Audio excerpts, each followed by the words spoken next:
عزمت على الفراق لأن لي روحا يا جار إذا لم تنتهي تتعذب. يا جار تدري إني حبيت صلاة الفجر معك والله العظيم. قل والله. إي والله كذا صرت روتين يومي، نروح نصلي سوا، حجينا سوا. الحمد لله. الحمد لله. الله. تدري إني دعيت الله ألا إني ديم محبتنا. أنا يا رب ديمك إنك تكون جاري العمر كله. أسأل يا رب يا أخوك، والله إني حبيتك في الله. الحمد لله يا أخوك. إيش قبل لا أسافر إيش توصيني؟ أوصيك إيه تقوى الله يا رب. طيب ايش توصيني؟ ما أدري، أحس عيني بتدمع لما قلت تقوى الله، لأنها كانت رسالة أمي دائما لي. اتق الله. الله يحفظها لك. اتق الله اتق الله، دائما تقول لي اتق الله. أنا أوصيك، مو أوصيك، أذكرك.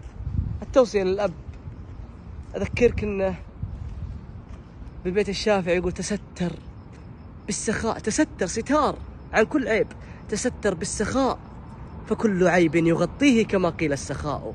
خلك كريم دائما. وش أعظم من وصايا القرآن؟ ما في، صح؟ ما في شيء أعظم. ما في. الله سبحانه وصى رسوله في سورة الضحى، إيش قال له؟ إيش قال؟ ألم يجدك يتيما فآوى ووجدك ضالا فهدى ووجدك عائلا فأغنى. طيب وش بعدها؟ فأما اليتيم فلا تقهر وأما السائل فلا تنهر وأما بنعمة ربك فحدث. هي وصايا هي.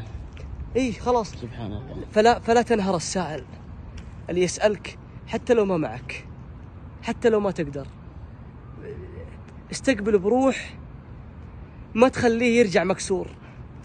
بس أنا ترى أبكي عند الضعفاء، والله إني أدعي الله في السجود قسما بالله إني أقول يا رب لا تجعل حاجة الناس عند الناس، اجعل حاجتهم عندك فأنت رب الناس سبحانك. سبحان الله. وقوي نفوس المسلمين. الإنسان إذا قويت نفسه خلاص يقدر على كل شيء. بيت أخير: قد مات قوم وما ماتت مكارمهم وعاش قوم وهم في الناس أموات. مكارم الأخلاق ما تموت، تبقى بعد موتك. لكن اللي يموت اللي ما عنده مكارم.